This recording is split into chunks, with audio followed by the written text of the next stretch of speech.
there's always talk about the power of now. It was a book written by Eckhart Tolle, The Power of Now, which is a great book. Now, the now is also the present. A lot of people are not present. What do you think gets people off track? What do you think why are people, first of all, not in the present? They're not in the present because they've got a fucking issue with, they're either anxious about the future, they're trying to control something that hasn't happened yet, all right? So they're sitting on their fence of uncertainty, or they're fucking caught up with some old school shit that happened in the past. The present, the ego doesn't want you to be in the present. The power is in the present. Once you work out that you can't control the past and you can't control the fucking future, the only thing you got left, it's not that the present is special because it's not magic. Eckhart Tolle said so. No. The present is special because that's all the fuck we got. We don't have anything else. Now, you can live in the past, heaps of cunts do. Of course. You can live in the future. That's the fucking problem now. But the things you do in the present is the only thing that really means something. It's the only thing that you can control. You can't control anything else. So it's like, it's futile. It's pointless to fucking try to do anything else. That's right. If you want to, for us, the past is something we can reflect on to learn from, not to be hung up on.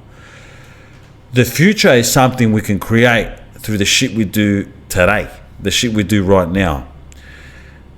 That's the only thing that matters. Would you say that fear lives in the future and the past, but not the present? You could be fearful. Yes, you can say that. Yeah. Yes, you can say that. Now, if you're fearful of something, that means you're thinking about something that's going to happen. Now, all right, unless you're getting fucking tortured. Right now, yeah, of course. I'm getting fucking tortured. Of course. All right? Yeah, you're going to be fucking scared and I'm hating it. You know, you're getting eaten by a crocodile. But for the common folk. Yeah. To have, for instance, right now I tell you, all right, say, you're negative, no problem. You're worried about the future, fuck, what's going to happen? I don't know if my missus family is going to accept me. I don't know how this is going to go. Am I going to get fired? Am I doing the right thing? She's going to cheat on me and blah, blah, blah, blah. Yeah, I accidentally said something. They took it the wrong way, blah, blah, blah, blah. Cool, no problem. All right. Can you give me 50 burpees, please? All right. You're going to get present right away. It's too hard for you to think of anything else. That's right. You're going to be so under pressure. It's going to be, nobody likes to do that shit. Your heart's going to be fucking off. You're too busy thinking about, I'm going to breathe and fucking survive, rather than thinking about this cunt said something to me and there might be repercussions. Exactly. And nobody likes me. Yeah. The mind can't do two things at once. That's right.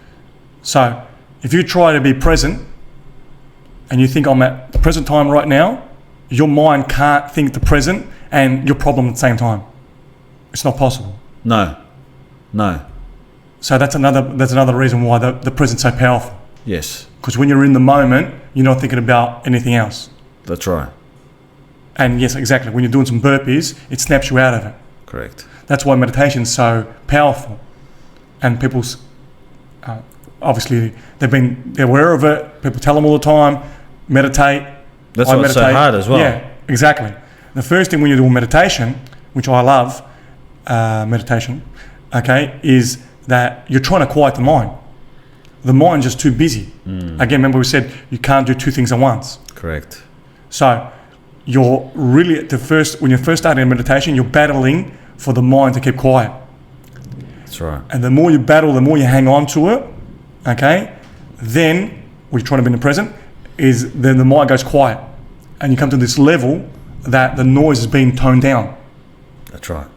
The voice or the voices or the noises are being muted, and you get this sense of peace. Yep. Another way of doing it is just staring at something, and then you're currently in the now. And as you said, being in the now is the only time you can actually affect your future Correct. because it happens now. That's right. And then there's flow state, which is another add-on to that. Yes. But you can't be anxious about something, depressed about the past, and be in flow state. That's right. You have to be in the present doing your fucking thing. That's right. And then you can get into that flow state. But that's like that's a next level. Exactly. That's the shit. Yeah. But that usually happens when you're working on something or you're doing something that you really like and Yeah. you're really focused. Meditation is just another tool. That's all it is. Correct. To get you to get used to being in the present. That's right. That's right. That's all. And it might take 5 minutes. That's it. You might just get up in the morning, or you might just go to bed. Before you go to bed, have that 5 minutes of silence. And these are powers that are working in the background that you're not aware of. Because a lot of people are not aware that even the ego exists. They're not aware that they're only aware of the reality that we currently got, what they see, hear, taste, and touch. That's right. There is forces out there that are working in your benefit when you're in the present. Correct.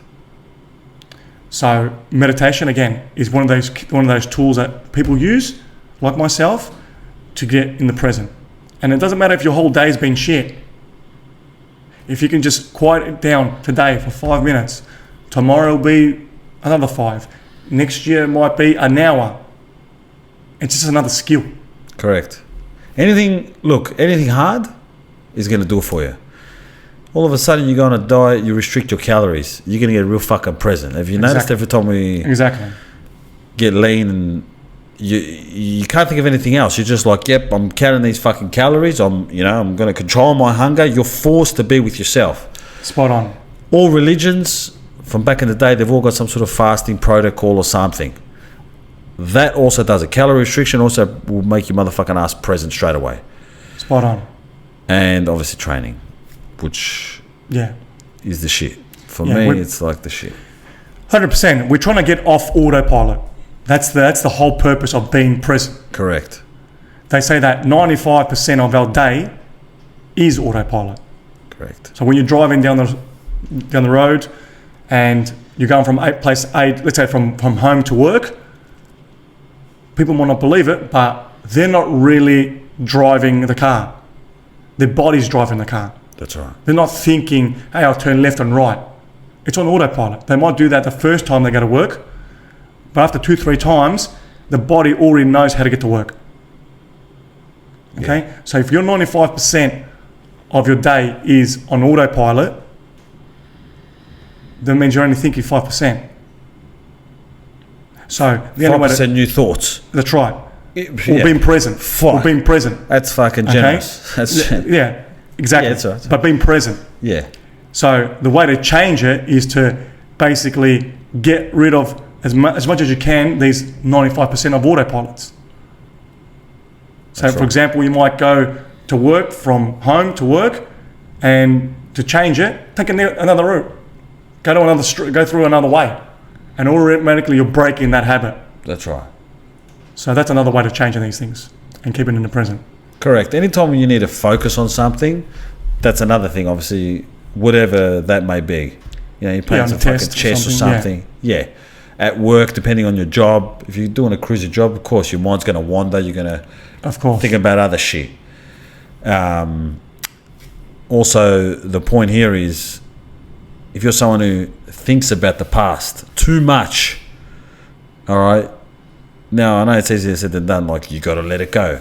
It's not about letting, like, you're holding on to it because you're living there. You're trying to, inside you're trying to relive, and you're trying to right the wrongs. You're trying to take a different perspective of that thing that happened, and it shouldn't have gone this way. Now, that's cool. You know what I mean? Can you learn from that? Or are you just fucking banging on that same door wanting it to open in a different way, or wanting it to be different? That's the problem. Motherfuckers are banging and they can't get over that. Yeah, because they're looking in the past to get a positive feeling now. Correct. That's right. Which is crazy. They wish they didn't get wronged by that fucking person, that injustice, that whatever. Exactly. And same into the future as well. Correct. And also, if you got all types of attachments, that's just a way that you're jumping straight out of the present. You might not be depressed or anxious or whatever, but the ego does not want you to be in the present. It wants you to be fully immersed in everything else, but to think for fucking 3 seconds. Exactly. That's the evil. The present is the fucking enemy of the ego. Yeah, the present is the gateway to your future. Self-reflection. Exactly. You can only change it from now, as we said before. So if a person's split between the past and the future, they're not changing now. No. And then life's just going to keep on going like that on autopilot, and then you're 80 years old and you're thinking, what do I do with my life? That's right. Yes, I understand sometimes the past is hard. I understand that, yeah, there's people who've fucked us up and done things to us. All right? But if you just stick to the things you can control, then eventually you can sort out and make sense of all this shit that's happened to you, or that's gonna happen to you. Yeah, exactly. But even if you're, to the last thing before we wrap it up, even if you're stressed out about something, okay, just a little tool, a little hack. Just close your eyes, take a few breaths, and just focus on your breathing for like 20 seconds, 10 seconds. I guarantee you, as soon as you open your eyes, you'll feel a lot better. Just that little hack That's right. goes a long way. That's right.